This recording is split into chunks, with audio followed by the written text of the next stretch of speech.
সুলাইমান আলাইহুয়াসাল্লাম ছিলেন একটি দেশের বাদশাহ, আবার নবীও। তাই তার দায়িত্বও ছিল অনেক। তিনি পশু পাখিদের ভাষা বুঝতেন। আল্লাহ তাআলা তাকে এই অলৌকিক ক্ষমতা দান করেছিলেন। রাষ্ট্রের গোয়েন্দাগিরি, সংবাদ আদান প্রদানে হুদহুদ পাখি ব্যবহার করেছেন। আল্লাহ তাআলা বলেছেন, আর সুলাইমান আলাইহুয়াসাল্লাম পাখিদের খোঁজ খবর নিতে গিয়ে বললেন, আমি যে হুদহুদকে দেখছি না, কারণ কি? সে কি অনুপস্থিত? সূরা নামল 20। হুদহুদ সুলাইমান আলাইহুয়াসাল্লামের অত্যন্ত অনুগত ছিল। অন্য রাষ্ট্রের দরকারি খবরাখবর নিয়মিতই সুলাইমান আলাইহুয়াসাল্লাম হুদহুদের মাধ্যমেই নিতেন। সুলাইমান আলাইহুয়াসাল্লামের এই হুদহুদের নাম ছিল ইয়াফুর।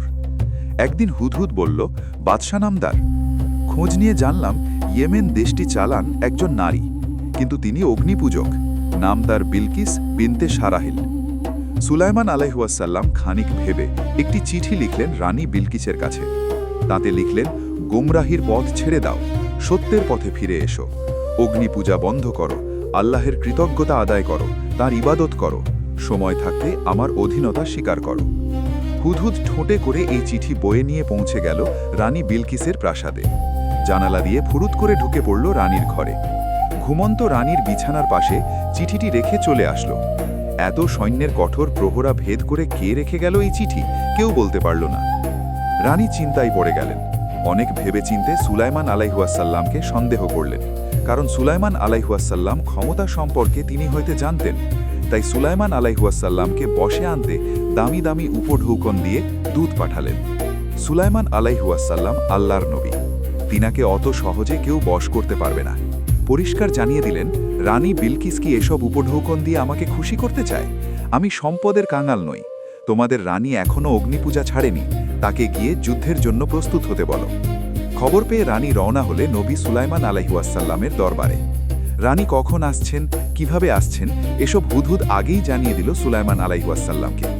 হোক না অগ্নি উপাসক, কিন্তু তিনিও তো একটি দেশের রানী, তারও সম্মান আছে, মর্যাদা আছে। সুলাইমান আলাইহুয়াসাল্লাম রাজদরবারকে সুন্দরভাবে সাজালেন। এখানে সেখানে ছড়িয়ে ছিটিয়ে দিলেন সুন্দর সুন্দর ফুল ও সুগন্ধি। রানী আসার আগেই জিনের মাধ্যমে সুলাইমান আলাইহুয়াসাল্লাম সাবা নগরী থেকে রানীর স্বর্ণখচিত ও পাথরে অলঙ্কৃত সিংহাসন নিয়ে এলেন নিজের দরবারে। রানী বিলকিস এলেন। এখানে নিজের সিংহাসন দেখে তিনি ভেবেই পেলেন না কেমন করে এটা সম্ভব। সুলাইমান আলাইহুয়াসাল্লাম তাকে অত্যন্ত সুন্দরভাবে ইসলামের দাওয়াত দিলেন, আল্লাহের একত্ববাদের কথা বললেন। সব দেখে শুনে মুগ্ধ রানী তারপর অগ্নিপূজা ছেড়ে দিয়ে তখনই আল্লাহের একত্ববাদে বিশ্বাস করতে আগ্রহী হলেন। ফলে সামিল হলেন চির শান্তির পতাকা তলে। তাও